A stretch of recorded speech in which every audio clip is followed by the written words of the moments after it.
for today's video guys, magpapalit tayo ng cable ng MIUI natin. So, Makota brand yung pinili ko kasi mura lang to.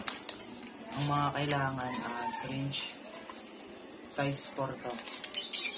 Tapos, cable ASI, rear brake cable ASI ng MIUI. Tapos, lubricant, gear oil na malinis.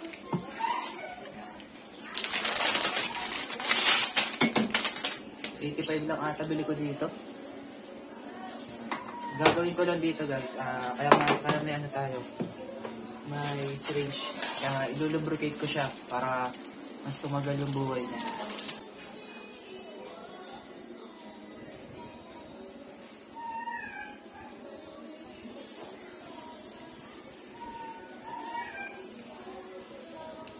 Mali pala ako ng diskarte, sorry. Sasalid pala dito.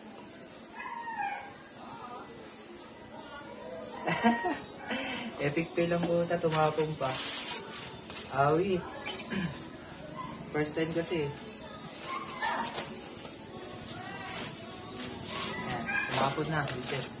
So ayan, lagyan natin dito. Ayan, sasalid natin dito. So ito, unahin natin tong head bago dun yung engine cover para ma-access natin yung mismong kable. Pakaliwa lang yung baklas. Yung cables.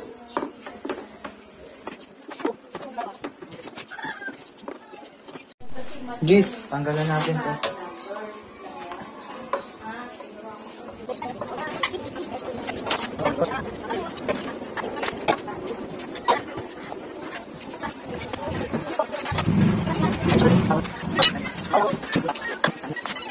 Engine cover para ma-access natin yung pinaka-post niya. Natanggal ko na siya dito eh.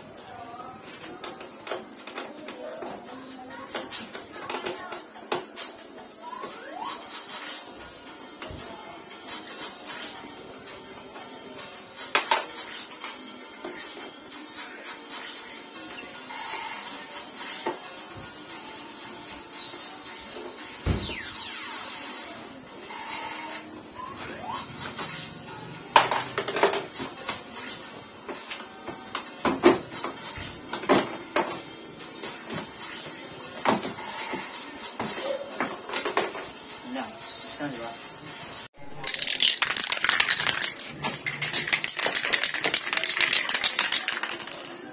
Ito may nakakalawang na, diba? Try natin.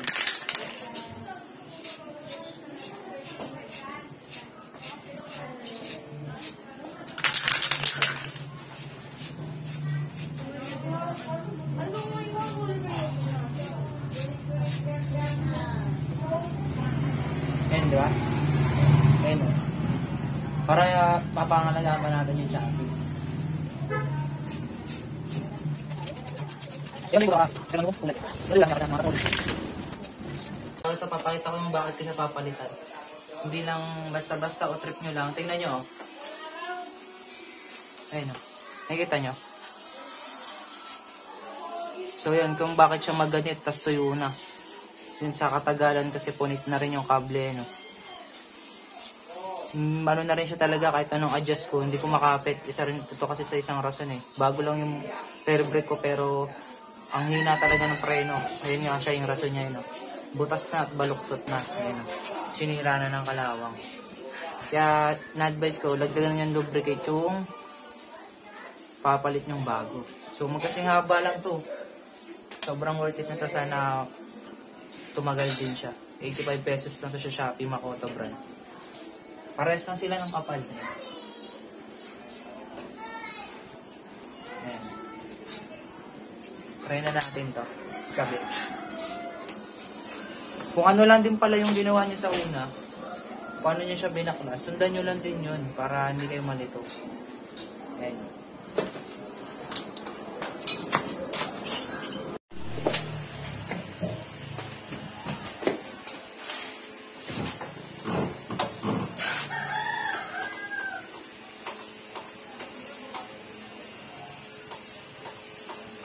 So guys, okay na to.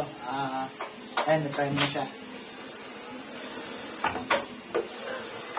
Tsaka sobrang lambot niya na. Hindi siya katulad nung dati nung hindi ko pa napapalitan.